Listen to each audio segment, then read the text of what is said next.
Welcome to the first of many Meet Manor podcasts.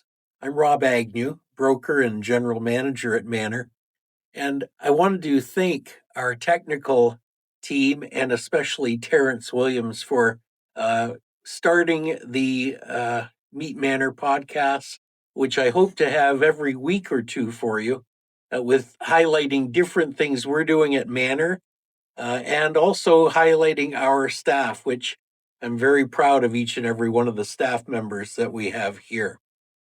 We are hoping to give you an insight as to what real estate is about, not just numbers and stats. What really is it about, rather than having you watch the movie Glengarry Glen Ross?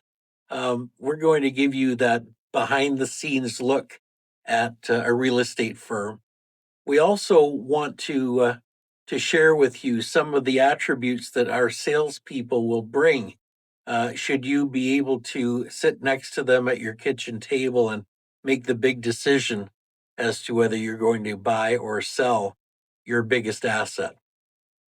So, without any further ado, let's get into it. And I should say that we're happy to be on the precipice of our 40th anniversary in real estate, which, as a firm in this town, is a big deal. And you'll be hearing more about our 40th anniversary celebration in the coming months. In any case, sit back, enjoy, and we'll bring you something that hopefully is insightful and you'll enjoy watching. Thanks again.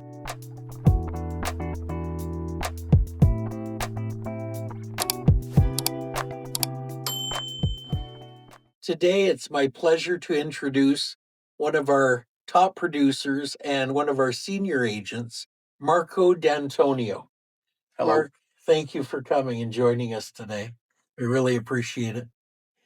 What we're trying to do here, Marco, and I know you're the guinea pig, shall we say, Yeah. you're the first one, is we're trying to give the audience a bit of an inside track as to how real estate works, as well as letting them know that our job is not just about putting a sign on the lawn, getting a paycheck. It's so much more, right? And I know that you and I both started in 1989. That's when the dinosaurs Yeah. were still roaming the earth. No internet. Yeah, that's right. That's true. So, I mean, tell us, how was it back then? I mean, like you said, there's no internet, there were no lock boxes. Tell us a little bit of when you started and what keeps you going, I guess. Yeah, well, back in the day when I first started, you just adapted to what the market was. And we used to get quarterly books with all the houses that were for sale at the time. Do you remember Yeah, those? I do. And They were big, thick things. yeah, the worse the market, the thicker the books. Yep. And then at times, if it sold right away early in the edition, then, you were chasing a lead that until the realtor told you that the house was sold, or he had to take his word that the house was sold. So, as far as phone calls, it was just at the infancy of the voice pagers. Yeah. I used to walk around my dad's garage door opener trying to look important. You know what I mean? I love it. But Yeah, you're right. We all had those little things that would squawk and then the number would come out. So, yeah. And you'd have to run to a payphone. Yep. There's no cell phones back then. Man, it sounds like it was 100 years ago. Really. I know it. Well, it was almost. Yeah. I remember when I was a young boy, my first job was washing yachts at the Windsor Yacht Club and then at Rendezvous. They used to have yachts there too back then where the restaurant was. Do you remember the Rendezvous restaurant? Yeah. It was a great spot. I miss it so much. I used to bring dates there all the time. Oh, really? Yeah, they had great fish dinners. They were famous for it. Even the Americans would come, and some of them by boat because they had a marina right there. Yeah. And there was a 3-piece band on the weekends. Barry Kingsbury and his trio. That's the name. And it was so great that you'd eat, you could get up and dance, go back and have a little bit more. It had an amazing view, too. Oh, what a view of the lake. Anyway, yeah. I don't even know why I'm going down that path now. Oh, yeah. because when I first started doing the boats, these rich fellows would have a car phone. Now, I had one client, his phone was exactly like the old house phones. It was in his car. Somehow he got it through Bell to work. And it was so impressive. Yeah. Because there was like 2 guys in all of Windsor that had them. Yeah. And you had to be careful that you made sure you hung up, or you'd get a $2,000 bill. That's right. It would just keep running That's open on the airwave. Yeah. And tell us more then. Let's see. We had no lock boxes. So if you wanted to take a client out for, showing maybe 4 or 5 houses, you have to run around, don't you, to every dealership? Yeah. Brokerage. And the other thing too is you would have to call your secretary 4 or 5 times a day. Any messages? Did this person call me? Did this person call me? Yeah. Because that was really our paging system. Yeah. It was very different, you know. It was. It's a whole different world now for sure. But one thing that doesn't change, Mark, and I think you'll agree with me, is the connection and the responsibility that we have to not only maintain our professionalism, but to create that camaraderie with the client, the trust, I guess. Yeah, for me, having the acknowledgement at the end of the month or at the end of the year for top producer or top lister, it's great when your fellow peers are acknowledging that. But for me, the victory, I guess, or the pride was that a family would put their trust in me on how to do something, as far as, whether they had to buy and then they had to sell, and we had to organize, go talk to your bank, make sure you do this if you're going to do bridge financing. These are all things that if I wasn't in real estate, I wouldn't know about these things. So a lot of times it's about sharing the information with the client, and most of them are intelligent enough to make that the proper decision. But that's where my pride is for me, is watching the experience of them getting the home, or that first home, or buying before they got married, and then having that house after the honeymoon and so on. Yeah. You know, Let me say this too on that note. Isn't it so cool that now when you go back to sell that house and get them into the second home, now they've gained all that equity that you can move them up the ladder, and it's all tax-free money. So far. So far so good. Let's touch wood. Touch wood is right. But the other thing that I like, Mark, and I'm sure that you've experienced this 36 years in, when I get a call from a former client asking me to take care of their son or their daughter now, that is probably the best thing that could ever happen. Yeah. I just love that. Or what I get as well, which is it really touches me, because the older generation, sometimes they get taken advantage of. Yeah. And I'll get a call from someone I sold a home to, that his mom is ready to move into retirement homes, or may have, unfortunately, early signs of dementia. And these maybe she's a widow or he's a widower. And what happens is they've lived in the house for 40 years. And they've surrounded themselves with knickknacks and memories, and that the basement is full of stuff in it from their kids' uh, uh, great report cards and stuff like that. They have everything. And they got that dining room set that won't fit anywhere, but they bought it years ago. They paid cash for it, and they thought, that's a family heirloom that I'm going to pass on. And there's a sad realization when they see that nobody wants it. Everybody's got their own junk. Everybody's got their own knickknacks. And it's a psychological move. It's not just cut and dry. There's a process. You have to set them up with, sometimes it's a storage company. I've had situations where I had a bin, I had a storage container, and I had a donation truck. And they would choose which one their stuff would go into, just so help them thin out the house to make the move. That's great. Yeah. And dealing with seniors is a specialty as well. Yeah. And I enjoy doing that. Not all realtors have that understanding. Some of the younger ones, obviously they're dealing with their peer group, but Yeah, you're right. We have to take care of the seniors, and especially when they don't have their children in town Yeah, to help them, right? yeah. Yeah. And I also noticed too that, do you remember years ago when we were taught to go get a listing? The listing was all filled out ahead of time. The sign was already in the trunk. And if you got any inclination that they were ready to go, you got the signature, put the sign on the lawn. You were kind of taught never to leave without a listing signed. Yeah. Because God forbid somebody else goes in next and they leave with the listing sign and you think you're getting the listing and you don't, and so on. What I find now is just you got to go to someone's home 4 or 5 times. You got to talk to them and say, look, that fence is sideways. You got to straighten it out before you put it on the market. You could do it the way you want, but people are going to start thinking, what else is wrong with the house? And there's a lot of visits that go in. There's a lot of patience that takes. You got to be patient, whether it's a first home buyer and you're showing them homes or an older person that's making their final move. You got to really, there's a lot of patience involved. There's a lot of groundwork prior to it.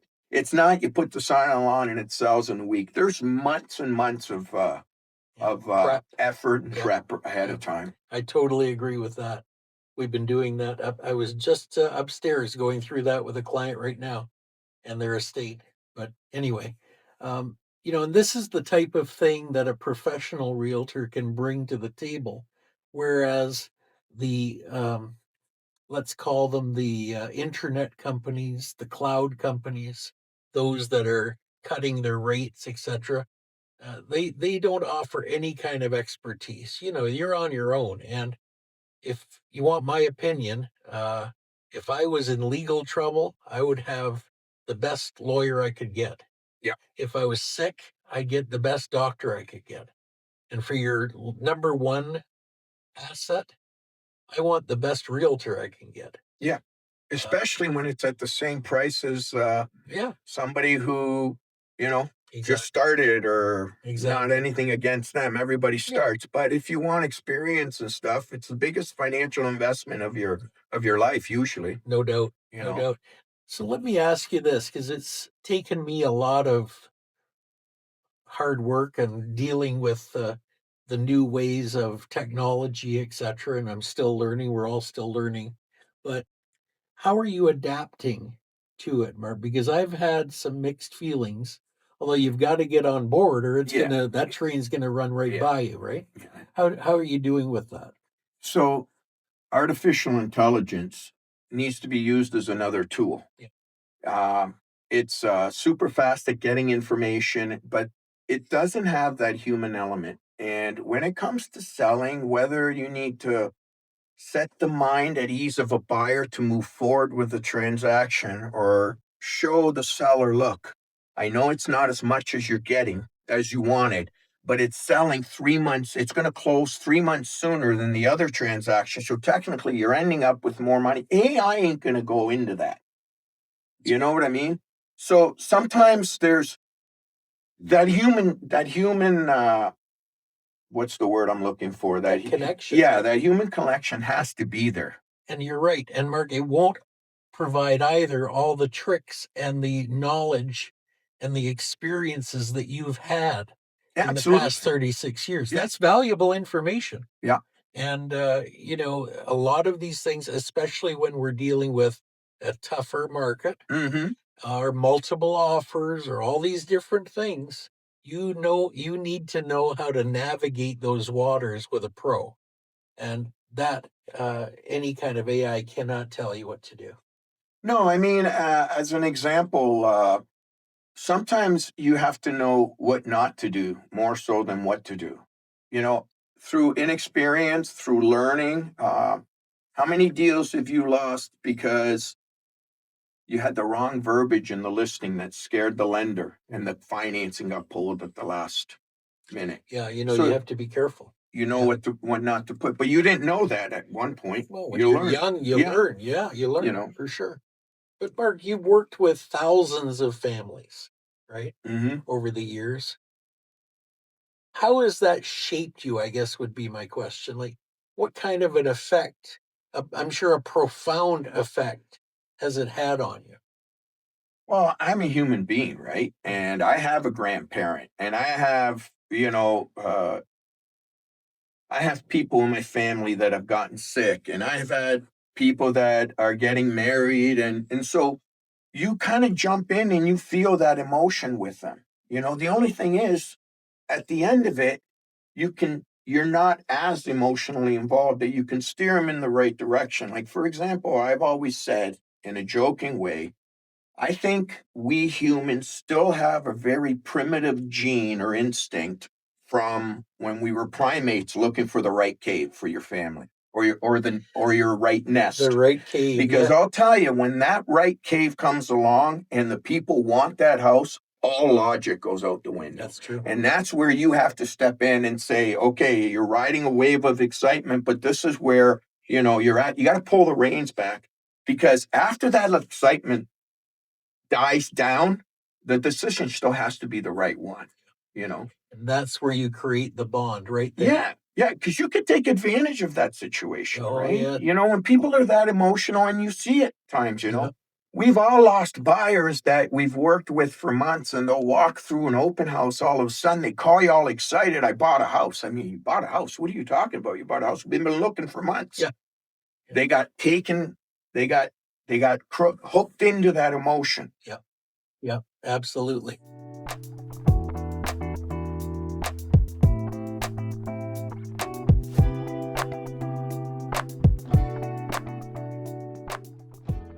First of all, here's one that stands the test of time. The sellers want the most they can get for their house, obviously, and the buyers want the best deal they can get. I mean, it's all human nature. We're all the same. This is tricky in and of itself, of course. And how do you deal with, let's call them maybe a pie in the sky type client? So are you talking about the buyers wanting this particular home, and the listing and the people selling want We a can big start price there, or sure. whatever? Yeah. Well, there's always different ways to look at the situation, right? Yeah. Once you know what the motivation is, that's where you can figure out where best to, work the negotiations. If somebody, for example, has been transferred, and they got a job somewhere that they got to start, you never want to leave your investment behind sitting vacant. It's always going to go for less money. So you might focus saying, hey, I want this amount of money. And you might, again, like I said earlier, you might not get exactly that. But if they can close it sooner to avoid you carrying vacant insurance fees and property taxes and additional mortgage payments, and the stress of having an investment 2,000 miles away from you and stuff. So you're saying that the seller may go down in price based on a quicker closing, get his cash, and get out of town. Yeah, it could end up being the same amount. You hold on to it longer, you may get your $10,000 more, but in the end, you've carried it for 60 days and it's cost you $8,000. Yeah. Plus the stress. Yep.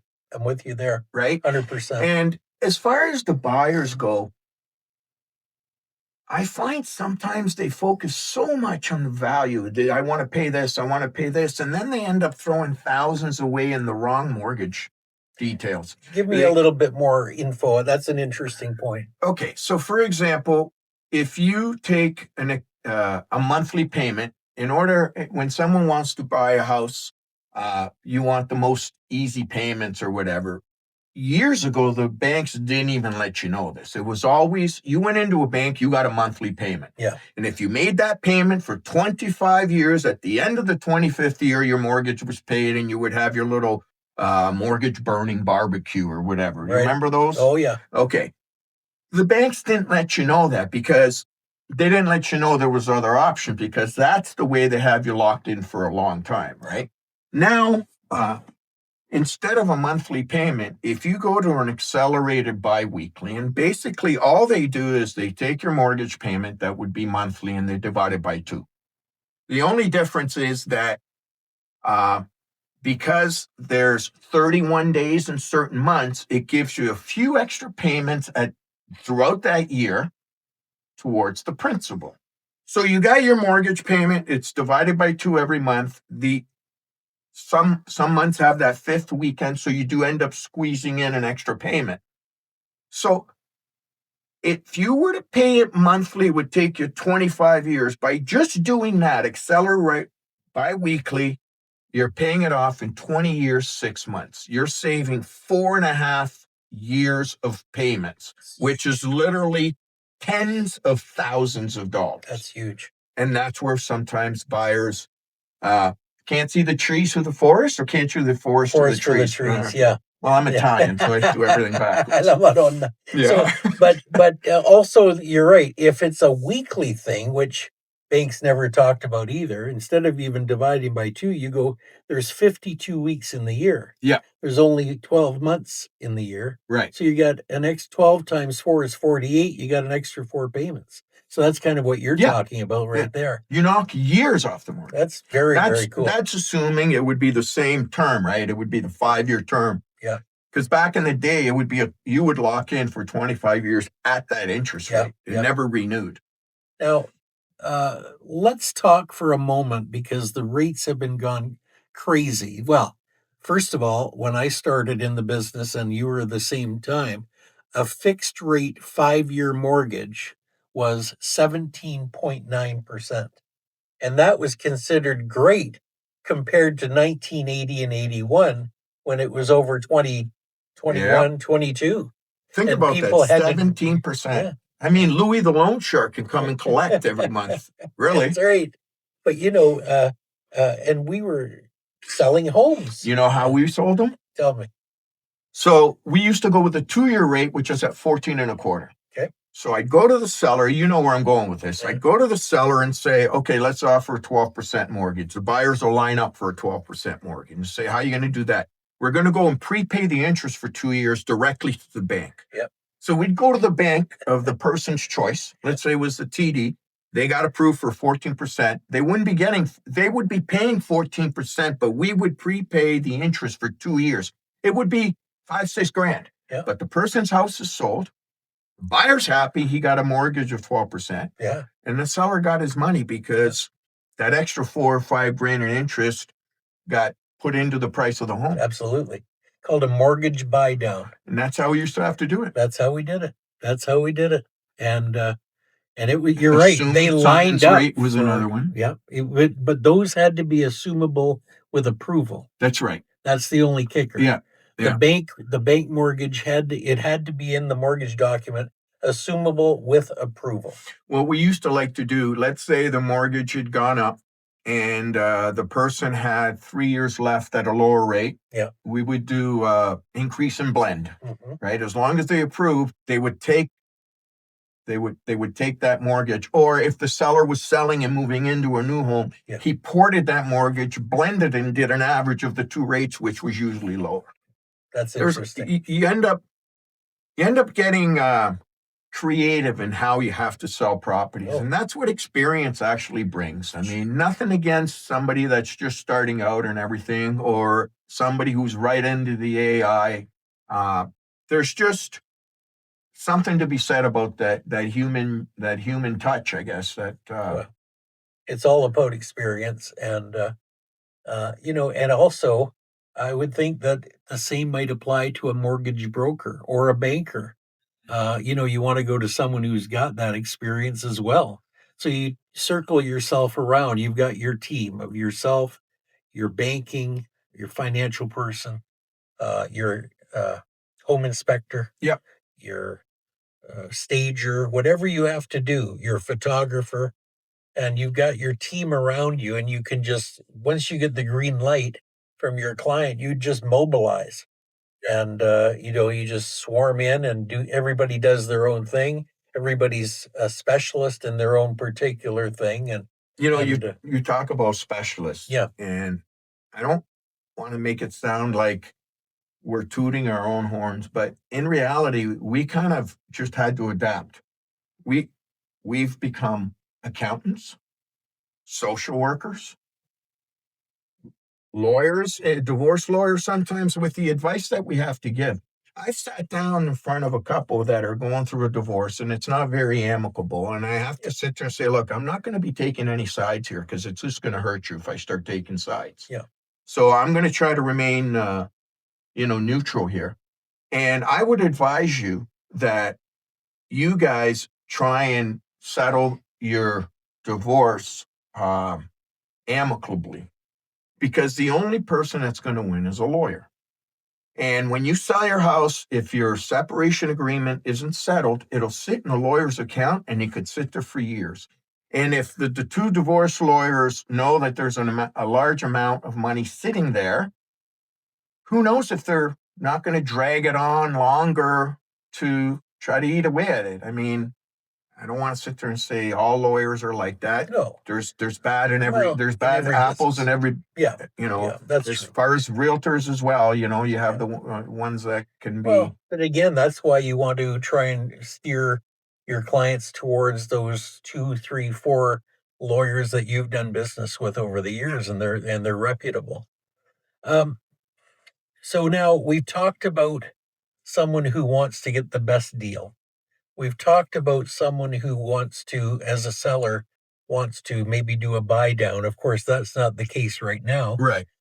In fact, today they just announced that they're keeping the bank rate at 2.25, but you think it should be lower or higher? I think it should have been lowered. Yeah, well, they have to be careful because they don't want to start creating inflation again. That's the tipping point, isn't it? It's a lot of factors. In any case, the mortgage rates right now are under 5%. Which is still amazing. It's amazing. Yeah. It's amazing. The 2% business back in COVID, we're not going to see that again, I don't believe. It's unsustainable, Marco. Well, I'll tell you, I was during those times when the rates, buyers were telling me, "Oh, I'm taking the variable 0.1 or whatever," and I told them it's not going to be this low again in another 50 years. Lock in for as long as you can, at even under 2, even at 2.5. Just lock it in, forget about it. Yep. Because how many people got beat up on that variable in the last few years when it started? For sure. What they thought they saved, they've paid 10 times. Yep.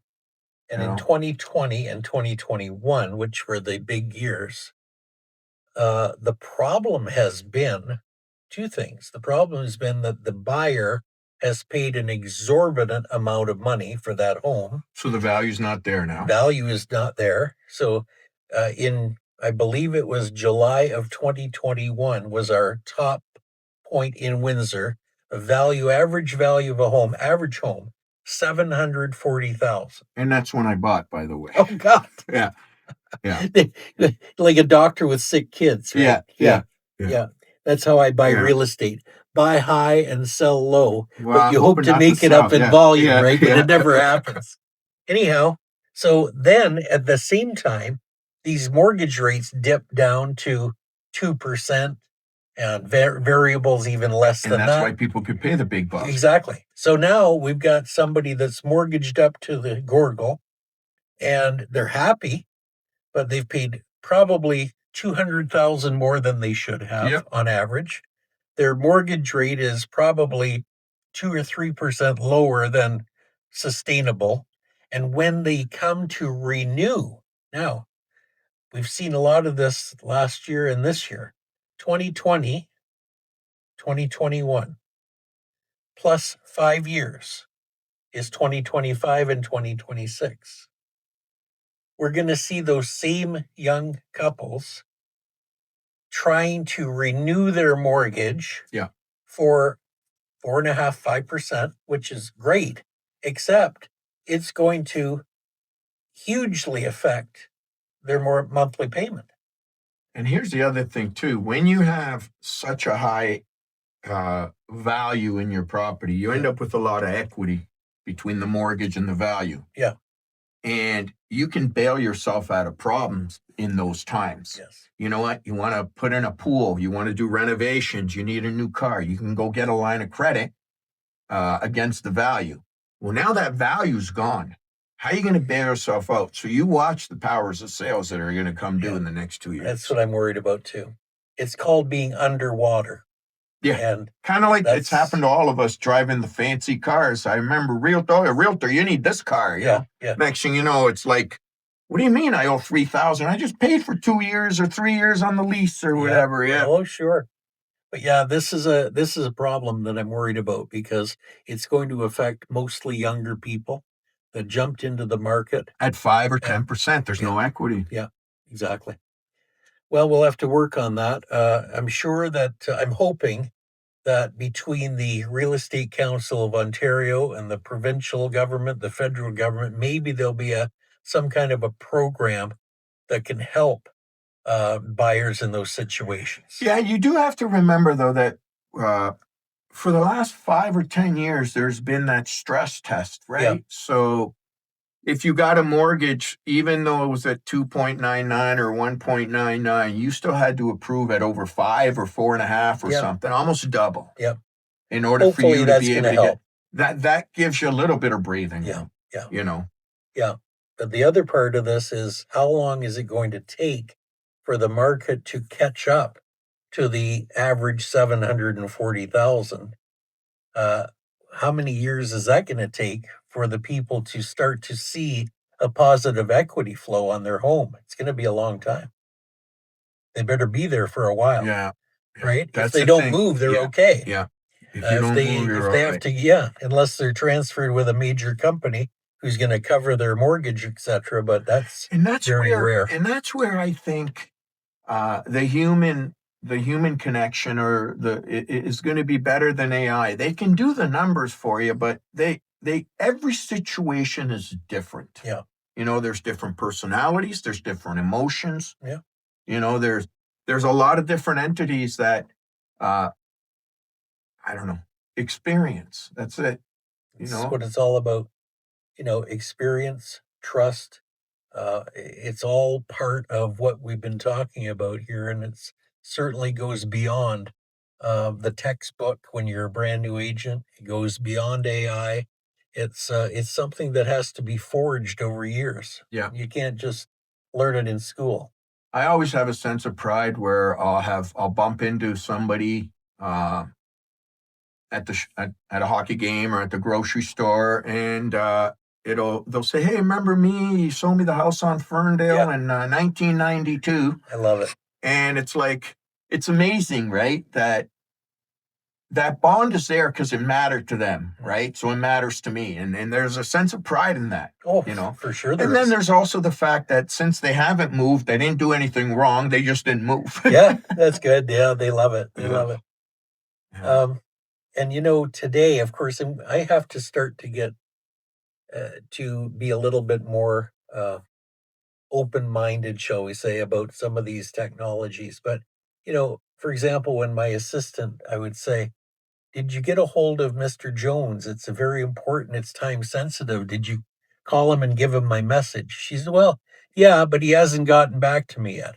Okay. The next day, Did you hear from Mr. Jones? No, not at all. I said, "Well, you called him."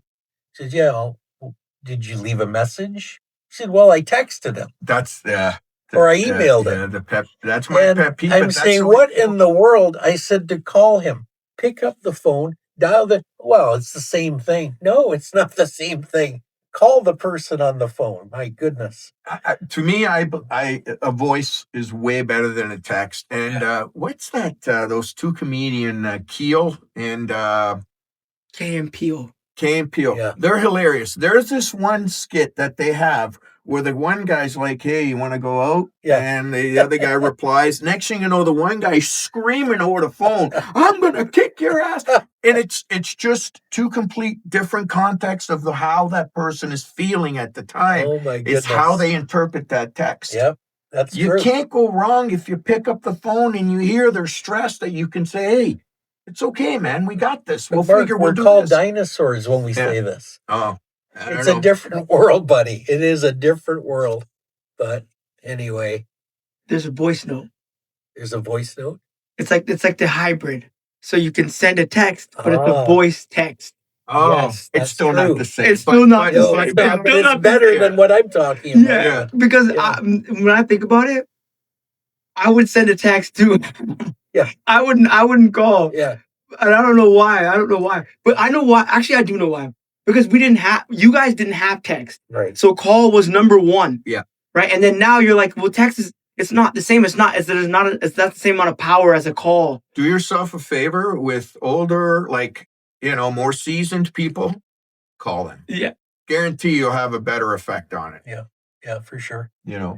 Oh, it's funny, especially when the young folks, they have to deliver bad news, or is something that they are sheepish that they might not want to say on the phone. They'll always send a text or an email. Yeah, you can't bite my head off that way. I learned where I was representing a builder that was doing 50, 60, 70 homes a year. Wow. And when you're doing that kind of chaos, you're not going to please everybody. And I learned that, right? I learned that by that point, I was guilty by association. It was too late. All the deals were late and things weren't getting done right. And I'm doing an open house and I see the angry pregnant woman stomping up the driveway. And I know it's not going to be a good scene, but I learned to take it in the chin. Yeah. I made every call. When the bathroom's in the wrong place and the window's wrong and the brick color's wrong, I made every call and I faced the music every time. You got to do that in this business because the problems explode if you're not on top of That's true. Talking to the people. That's true. You have to nip it in the bud. You got to be there. That's what you're hired for. Yeah. Well, and nowadays, we are consumed with all sorts of other things. There are RICO rules upon rules. There's the FinTrack, which is trying to stomp out money laundering and terrorism activity vis-a-vis financing those groups. There are so many things that we have to consider and learn and protect our clients from. I mean, dinosaurs like us. I remember Nick Demoff was my first manager. Yeah. And I remember at one of the meetings, he was so excited talking about something that's going to be released and everybody's going to have it. And we won't have to worry about trying to get the person's number. Because back in the day, when someone called the office interested in a listing, your number one thing was to get their number. Call display was. He was so excited about call display. That's how. Yeah.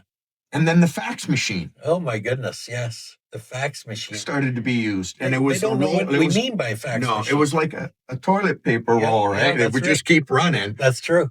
Yeah. And you had to cut the off. Yes, that's right. Oh my God. What the hell? We are old, buddy. Yeah. What is that? We're born. Well, now you tell people you're born in the 1900s. That's all you got to say. Yeah. Oh, you're old. Oh, yeah. You're from the 1900s. Yeah. So look, before we leave, this has been great, by the way. I have a script here, and by the way, I haven't even looked at it, and I'm glad. The reason is, as Terrence told us earlier, this is more organic. This is kind of what people want to hear, rather than a formal script and blah blah blah, the same old stuff they've heard for years. This has been great. So Rob, I want to hear about stories. Okay, I got to get some stories. You're going to give me a story. I'll give you. A story. Yeah. Go ahead. So I'll start first because I have a story in my head. Okay, good. So we're out in the county looking at houses, and it's late. It's 8 or 9 o'clock. It's dark. We look at the house, and the husband loves it because it's out. It's backing onto a farm. He loves it, and the wife likes it too. She's sitting in the back seat. I'm driving, and the husband's next to me. And we're driving. I think it was Highway 46, pitch black. And she's like, I don't know. It's kind of too dark. No sooner, and I'm talking, no sooner did that sentence leave her mouth that 3 deer come running across the street. Oh. I hit the brakes, but the car coming this way takes one of them out. Oh, no. It just kept sliding all the way down the road and everything. So I pulled over and ran to the guy to see if he was all right. He had pulled over. The deer's gone. It's dead. The other one's took off. Yeah.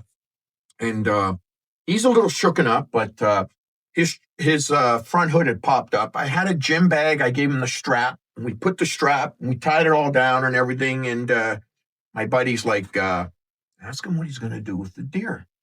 And I said, well, what are you going to do with the deer? He's like, I don't know. He goes, tell him if he doesn't take care of it tonight, it's going to be spoiled. It's no good.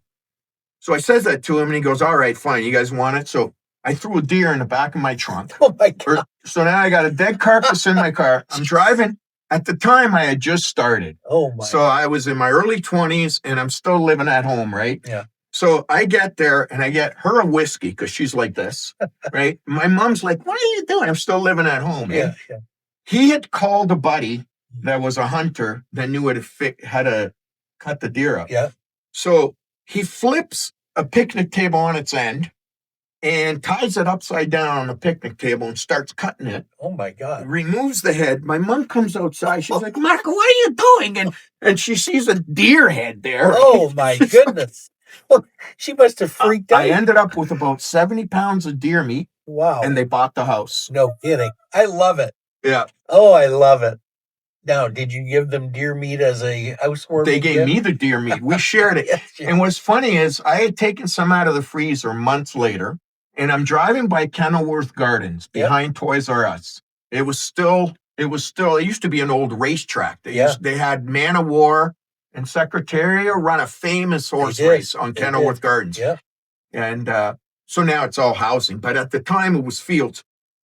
I'm driving to get some deer meat out of the freezer because a buddy of mine was having a barbecue. And I'm like, I wonder if I have enough. No sooner did I say that, a pheasant comes across the front of the car and I take it out. No kidding. So I threw it in the back seat, go to my still living at home. Same car? Yeah. Oh my God. So I grabbed the pheasant. I go grab the deer meat, and I called Bill Hogg. He used to be a farmer, but he was a realtor. And I called him. I says, I got this fresh pheasant. How do I get the feathers off? He goes, fill up a pail of hot water and dunk it. And literally they'll just come right up. Oh. So to the barbecue, I brought pheasant, deer. Believe it or not, there was an egg inside the pheasant. Oh, so we had God. egg, deer meat, and pheasant at this barbecue. Oh my God. I don't know, man. That is the best story in the world. Yeah, I can't believe it. No word of a lie, man. The egg was still in the thing? You sold the house and got the deer meat, protein, Yeah. and that's the greatest sale ever. Oh my God. That is great. Yeah. Oh, it sure is. Oh Mom my and God. Christina. Wow. Yeah. Remember the days before we had our pagers and all of our stuff that we would, I'm sure you've done this too. Sometimes deals were time sensitive back in the day. There's a thing on an offer called an irrevocable date. Yeah. And it not only is the day or date, but the time, that's the deadline in which the buyer or seller has until that paperwork goes dead to make the decision. Yeah. So if it's a buyer putting an offer into the seller, it could be good until midnight tonight. If a seller counters back to a different price, say, it could be then good until midnight tomorrow, whatever. As long as he changes. And the reason that's important is if it expires at midnight and there's another buyer waiting to put in the offer, they have their fair shot of joining. Right. So go ahead. So now, to your point, here we are with a counter offer, say, and our buyer now is at Chrysler in Plant 3, and they're on midnight shift. Oh, I've been there. Here is young Rob in the middle of winter going to Chrysler, standing at the front gates, waiting for this guy to have a break or to get off work. Usually it was on his break at 3 a.m. And I had to get him to initial and accept this offer by hand. There is no sending it via Authentisign or any of that. That's the type of thing we had to do back then. Yeah. Now you just push a button. I've met many buyers at their kids' hockey practices at 6 a.m. Very true. What the hell are you doing here, man? Yeah. Oh, God. That's probably the worst. Those things are so cold and it's so early. But anyway, I'll share one little story with you before we go. All right. And I don't know if I can top the deers, especially the egg with the pheasant. Yeah. That's bizarre. I may not sleep tonight because of that. But anyway, I had a client who was coming back to Windsor, where he grew up, with his new wife. And they were from Ottawa. She was from Ottawa. They're coming back to Windsor. And he couldn't come because of work. So she came down. He said, Rob, please take my wife around. You know we want the east side. You know we want the area. and she knows exactly what she wants in terms of type of house. Here's our budget. Set up some showings. Fine. So I did. And I knew the fella pretty well. Yeah. Kind of knew his taste. And she was a lovely young lady and knew what she wanted. So I set up some appointments, mostly in the east side. And there was this one that was in St. Clair Beach, and it had a lockbox on it. This is a new thing back then, too, where you didn't have to run around and get keys from all the offices. So the key's in the box is hanging on the doorknob. You open it with your little code, key pops out, you open the door. So this one had that. So fine, because there's nobody home. It's not vacant, but there is nobody home. They're working, supposedly. So I go in and we're going. And she's a very lovely, very sort of mild-mannered, kind of shy, soft-spoken young woman, right? So we're looking in the living room. Oh, I like the kitchen. It's lovely. So, okay, well, let's go and see the bedrooms. They're probably a decent size. Go in the one. Yeah, it's not bad. Go in the second room. So we open the door to the master bedroom. And here we find the owners, or we thought were the owners. Maybe they weren't. Husband and wife, boyfriend, girlfriend, on the bed. No blankets, going at it. She is on top of him. That's a setup, man. I swear what time are they coming? Okay, let's go. It's got to be. They must have been voyeurs. Yeah. She looks back to us. We're in the doorway, grins, and then goes back to work. Yeah. So now I've lost my girl. She's shrieking down the hallway and runs out the door, down the Meanwhile, driveway. you're asking them questions. Yeah, hey, how you doing? Yeah. What's the taxes? And so I go right after the girl, and she is like beside herself. Let's go. Let's get out of here. Let's get out of here, And so she must have called her husband back in Ottawa, and he called me that night, laughing hysterically. Yeah, we had a good. I've told that story 100 times. Anyway, that's our business. You never know. In any case, Mark, thank you so much for doing this. And thank you, Manor, for bringing the human side of realtors with all this AI stuff going on. It's very important that you did that. Well, we're almost 40 years, and I'm very proud of it. I've been with them from day one. Excellent. And this company it's a solely owned business. Yeah. Steve's an amazing man. Mustak, and we're well capitalized, but he's very generous. He takes care of his agents, and we have a very good reputation around town. And that's very important. But you can't last 40 years without doing something right. Yeah. So thank you for mentioning that. We're trying our best, and with all these different new technologies and podcasts and things, thanks to Terrence, our IT person, we're going to strive to do more of that and make the next 40 years even better. But Marco, thanks again. You're number one on our list, and thank you. It's Meet Manor, ladies and gentlemen. That's number one. I hope you enjoyed it. We'll look forward to seeing you again. And if I don't see you before Christmas, have a wonderful holiday season. Take care.